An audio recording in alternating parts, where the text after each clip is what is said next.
Ito yung ano yung problema na sa pag-alis nila Tia Mami. Ito. Alam nyo, kainin nyo muna yung kalamay na ito. Bigyan ni sis yan. Kaya nangihingi si Axel Diba? Ano? Kainin nyo na. Kanina pa nangihingi eh. Sabi ko Meron parang din sa pwede bahay. ng dalawa. Ay, sarap ng ano, kalamay. Kaya Tingnan na kayo. mo. Bigay nyo ano yan. Hindi na kami lang Hindi ako Sarap. pwede. Matamis. Teka lang. Kumain kayo na. Sarap. Ayoko lang. Matamis. Naku, hindi ka pwede si Billy dyan. Hindi na ako pwede. Yan, oh, kalamay. Axel. Axel. Magsuswimming kami mamaya. Sasama ka ba? Axel. Axel. Axel. Axel. Axel. Axel. Axel. Axel. Natatawa siya.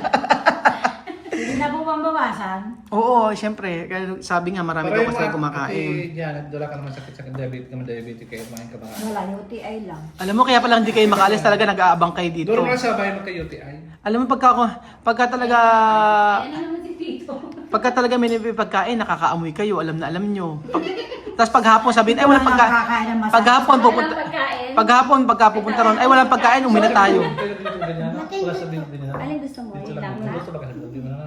Ang sarap ng bigay ni Sis Pe, o tingnan nyo naman dyan. Kaya ikaw, Ate Janet, ang sasabihin ko sa'yo, pagka, saan ka pupunta? Pumasok ako dito, 53 yung timba ko. Ang timba ko kahapon, 60 na. Ayan, sinisisi ka pa niya nga tuloy. May diet pa kunwari. Lumabay ka, Ate Janet, nung, alam mo kasi, Ate Janet, Ano mga tadyan? Hindi mo Ate Janet, kasalanan mo rin yan. Minsan nahuli kita. kaya nga. Kaya pagdating ng asawa mo, Ayan naman si... Pag dumating yung asawa mo, alam mo na gagawin. papakainin mo. Ano nga namin eh. Pakainin mo para tumaba din. Ay, mataba na. Mataba na ba? O yun. Para may energy. Oo, para may energy. Mukha pa nagre-ready rin. Para may energy ka lagi. Sana Kuya Bel. Oo. Nag-ready na siya. Kasi dami ng asawa niya, nag-ready na. Ano na? Nag-ready si Ate Janet. Kasi darating ng asawa sa 8, sa August 8. Eh di ba may almoranas din yung asawa mo? Bawal basura. Diba? Baka na masobrahan. Diba? Kung bili mo tatawa-tawa ka dyan, ayusin mo yung bahay mo, isa ka pa. Si Kapugi. Si Kapugi, di ba? Naku, tatapon na naman si Kapogi pag sinabi kong marumi yung bahay ni Billy, kahit totoo. Ikaw din, Ate Janet, yung mga gamit mo, parang awa mo na. Pinagtatapon ko na. Yung bigat mo, di lahat tatapon.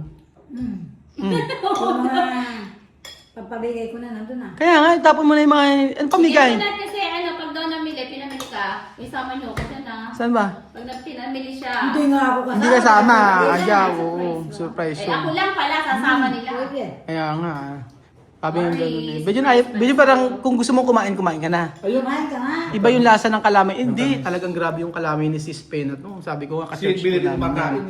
Oo. Bili-bili ka niya, di yan malamig. Hindi, Kasi yung sa, tamis. sa Bawal tamis. ano nga po Ayun, kasi mga ayun. amigo, sa totoo lang, Sabi niya. Kumain ba siya? ah, Kumain. inaayos yung church po mga amigo at si Natikman ko Sis na yan. Pen ay nagdala dito ng Mag-init kami kalamay. kasi mother ko Natutuwa siya sa mga kanina. bagay na Oo, hindi mga ginagawa natin ang magdo kasi pinag-vlog natin. Ganun po. Kaya nga, Ate Janet, pagka titingnan ko lahat ng nga ipapasok mo sa bahay mo, yung mga importante lang. Baka naman yung mga sako-sako Kasi mo daw siya, na hindi na siya papasok sa loob ng bahay. Kailangan daw niya ng paso, lagi daw siyang halaman sa loob ng bahay. Hindi. magkakalat ka pa ng dumi, magkalagay ka pa ng dumi-dumi. Sa labas lang magpapalagay na. Talaga. Kasi nga Ate Janet, para maayos, nakita ko yung, pumunta ako sa sikreto, ito sasabihin kita ha, huwag ka Ay, wala magagalit nga sa ako akin. doon. Sikreto akong pumunta kahapon sa inyo. Pagpunta ko sa inyo, si John na may nakauwi galang. May sakit daw. May sakit nga. Ah, may sakit. May sakit din. Ay, mga sakit ba? Paano hindi magkakasakit nga kasi ang dumi ng bahay nyo? Hindi, ba't sabi, masakit daw yung tiyan pag galing sa school, nahihilo daw na may lagnat na. Kaya ang gawin mo ngayon Ate Janet, pagka lumipat kayo sa bagong bahay, yung mga importante lang ipasok mo. Baka naman kasi nag-iipon ka ng mga kalat. Hindi, kahapon nga pagdating ko pagkakalang ito, naglilis agad ako doon. Kaya Saan? marami pag... Eh, Lababo nga sila. Makalat daw. Putol yung kalit. Alam ko daw yung lababo doon sa Di ba natatanda? apartment niya. Didikit ko nga. Ayun, timo, wala pa kang one month, nakasira ka na. Diyos ko naman Ate Janet, lahat na lang nanili. Dapat pa sa'yo, Ate Janet, masensya na. Huwag ka masyadong kasi nagkakasama kay Billy, nakikita mo. Grabe naman siya, okay. Tagal ko, hindi nga kami nagkakasito lang kami Ano, Bago si Kapugi, nagbibigay si Kapugi ng manok. Ano? Nagbibigay si Kapugi manok sa atin. Akilan. Okay, ganyan ka na naman. Huwag muna, ang baby ba? Hindi pa, palalakin muna. Palakin daw muna niya. Kaya nga, ba't ayaw niyong kainin ito? Masarap to. Oh. Eh, nangugaw lang. Tapos itong suha na to, Kumakain ba maganda. niya si Kapugi? Si James. Kung tama kay Bill. Ayan nga, Yan oh. mo. Eto, bigyan mo sila nito o mag-uwi Meron kayo. kami binigay din sa doon sa kabila, sa bahay nila. Kaya nga. Ako naman sila, ako ate dyan, sinasabi ko lang sa iyo yung ano. Baka mamaya magtampo ka sa akin. Para Sanay na kami sa'yo, Tito. Huwag ka. para malaman nyo kasi talaga na dapat huwag kang gagaya kay Beljun na lahat ng mga basura pinapasok din sa bahay. Basura. Kaya bahay to. Dahil ikaw ang nagpasok ng basura. Huwag ka kasing bahay ka. Ako nakatulog lang eh. Oo, tapos kaya nga. Dali at may challenge si Kuya Bel bukas natin. Disclaimer po mga amigo. Ay, kailangan di ko isama si Alex. Yung pong bandagula na to ay joke-joke lang po. Pero may katotohanan in reality. Siyempre, kapag ang tunay mong kaibigan ay sinabihan mo ng ganyan, ibig sabihin na yung mga ginagawa nila na hindi okay, tapos sinabihan mo, ibig sabihin, totoo kang kaibigan, huwag tayo magpaka-plastic. Kasi napansin ko po sa bahay ni Billy at bahay ni Ate Janet na marami silang pinapasok sa bahay na hindi naman kailangan. Okay. Oo, syempre. Lalabas ko na yung mga taong hindi ka kailangan. lahat pa ilalabas mo. Lahat ilalabas. Bili ka tayo mag-harvest. Sabi mo Oo. para makakulat. Nang alin? Sabi ko nga gano'n. Kasi, Wala yun pa, yung maliit pa. Sabi ni ayoko- Tito, mabig pa. Magtatanim nga daw. Yung isa pang vlog yun eh. Mahirap naman po mga amigo na hindi ako magpapakatotoo sa kanila. Tapos makikita, kagaya nung may pinasok ka Ate Janet doon sa bahay nyo, nakita ko. Yung mga sira-sira, itapon mo na yun. Kung wag mo nang intayin na ipamigay kasi hindi na siya mapapakinabangan. Pag hindi na siya mapapakinabangan, itapon mo na. Ito. Yun. Mahal to. Oo, kasi syempre, Gusto mo sasakto pa magluluto. hindi naman ako sa nagagalit, sinasabi ko lang sa kanila. At least para at least alam nila. Ano gusto niyo magpaka-plastic ako? Ay, Hindi, sinasabi ko gusto ko lang alam mo magpaka-plastic tayo kay Ben. hindi kami plastic oro kan kami. Di ba? Kaso yung mga sinabi ko na to, wala lang lalabas lang sa tenga nila. Ganun pa din. Alam mo, Ate Janet, kasi tulungan mo si Billy, may sakit. Tulungan mo na maglinis sa Oy, bahay. pasalamat yan. Hindi siya ng first aid sa akin ng Hindi ko yan Anong first aid? Ay, wala siyang alam. Hindi, kasi hinimas si Billy. Ano? Oo, siya nag-first aid sa akin na hindi ako makatayo-tayo pa. Tapos ayun, nabuhay. Alam mo kasi, Billy, kasalanan mo rin. Ayan na naman yan eh. Kasi paano ka hindi magkakasakit? Sabi ko sa iyo, pag kayari mong maglinis, magpalit kayo ng damit. Hindi kayo nagpapalit. Naman ako bago ako sumundo. Tapos, pupunta ka dito mainit na mainit. Tapos, nakahayakan man lang payong. Wala nga Sabi payo ko, eh. sasapin sa likod ng bimpo. Sinira ni Axel kasi yung payo. Sa likod. Ano ba yan? Sandaang payong lang, Billy. Hoy, wala na po 100 dito. Wala naman payo. Bigyan kita 100. Sige, ikaw. 200 na. Tuwara na ba yung payong? Oo, Napakamahal pa na ng payong, mga amigo. Saan ba pambihira? Ka dyan. Bakit tayo bumibili? Sa hangin na. Napakamahal na pala ng payong, mga amigo. Hindi ko naakalain na gano'n pala ang payong. Kaya nga po, sabi ko sa inyo, mga amigo, ano lang yan, sasabihin ko lang po sa inyo, kami po ganyan lang po kami. Kasi yung po kasi napapansin ko sa bahay nila. Kung wala naman po magsasabi sa kanila ng ganoon, papaano po maaayos? Kagaya po pagka hindi kailangan, tatapunan kasi talaga dapat. Wag po mag-iipon ng mga gamit na yung na itatambak lang. Kaya kami dito nang lumipat kami dito ay naiayos na namin. Doon po kasi sa bahay na sa bahay na namin, marami talagang gamit. Hindi siya makalat, marami kaming gamit kasi na naipasok doon na ginagamit naman. Pagkagaya sa mga school, yung mga yun, kaya ang ginawa namin, dapat pala ganito. For example, maglagay ka sa isang lagayan na, ang tanong agad, gagamitin pa ba ito or hindi? Pwede ba itong ibigay or hindi? Ganun agad. Kaya natuto na kami. Kaya ngayon malaki naman na yung bahay, kaya marami ng paglalagyan. So magpapasok ulit tayo ng mga basura. Hindi po, gusto ko lang po sanang, gusto ko nga lang kasi maayos sa kanila. Kasi syempre kagaya niyan, pinagawa yung bahay ni Billy. Tapos ngayon may mga dapat tanggalin na naman doon kasi may mga pinasok sila. Syempre sayang kasi yung effort natin na naipagawa yung bahay. Maraming nagnanais na magawa ng bahay kaso walang kapasidad. Kagaya po ng kay Ate Janet, nagawa na yung bahay. So, syempre, dapat ingatan. Makikita natin. Dati, hindi ko masisirin si Ate Janet kung bakit marami siyang tambak-tambak doon. At kasi nga po, kita nyo naman po yung sitwasyon ng bahay niya. Ngayon, magagawa na po yung bahay niya. malalaman natin kung paano nyo dapat ayusin, linisin. Ganon. Kagaya kahapon, may sakit pala si Jonah May, kaya nung punta ko ron, nung bigla akong pagpunta doon, makalat. Oo. Kaya, hindi pumasok yung anak ni Ate Janet na isa, si Butchokoy. So, yun, dapat tayo mga magulang ang magturo sa mga anak kung paano pagtrabahuhin din sa bahay. Kasi ako ganun na po yung ginagawa ko ngayon. At yun yung ginagawa ni Chamame, na dati hindi ko maunawaan before. Pero bilang siya, nanay siya, alam niya yung makakabuti para sa mga anak niya. Kasi ang rule sa Chamame, hindi ka kakain kapag hindi ka tumulong man lang. Minsan okay na hindi naman tumulong. For example, pumapasok sa school, pag uwi nila, may mga maganda nga kasi nung time nung nandun si Chamame, naglilinis yung mga bata. May pumapasok yung mga bata sa school, gabi uuwi, mga alas 6, alas 7, nakaluto na, nakalinis na lahat-lahat. Tapos, pagka yaring nilang kumain, si Miss Man ay maghuhugas. O minsan si Amir at si Vivian, uutusan siya man. Basta para silang mga Pilipino rin, ganun. May time na ayaw maglinis, may time na ganun. Kaso si Chamami nga, iba yung way ng pagpapalaki niya. Talagang pinupuwersa niya na magtrabaho. Kasi ganun nga yung style ng pagpapalaki. Dati before, nakikita ko, kay Kylie, hinayaan ko lang pag nag-aaral. Pero ngayon, hindi na ganoon. Kasi gusto ko na matuto rin sila sa gawain bahay. For example, ngayon walang pasok. Maglalabas si Lenlen. Tapos pagkalaban ni Lenlen, pagsasampay niya kay Chucha at kay Kylie. Ganun yung ginagawa.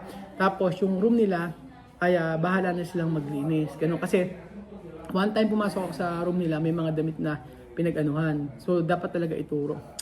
Ewan ko ba kasi parang parang nangihinayang ako sa bahay na ginawa kapag hindi inayos yung hindi nila binago yung nakagawian nila. Opo, kagaya po nung may kakilala ako, na lahat ng mga bagay na pinapasok sa loob ng bahay, kahit di kailangan tatabi. Ang katuwiran is baka in the future magamit. So mali po yun mga amigo. Dapat kung gagamitin, gamitin. Kung hindi, pamigay or tapon. Ganun po mga amigo. Kasi iba po yung talaga na walang kagamit-gamit walang yan din kasi si Chamame. Hindi siya mapagbili ng mga gamit na hindi naman importante. Ang katwiran niya, mas importante pagkain kaysa sa ganito. Sa damit, walang problema. Sa mga ganyan, walang problema. So, yun. Kagaya nga, meron palang nag-message pala. May malaking merong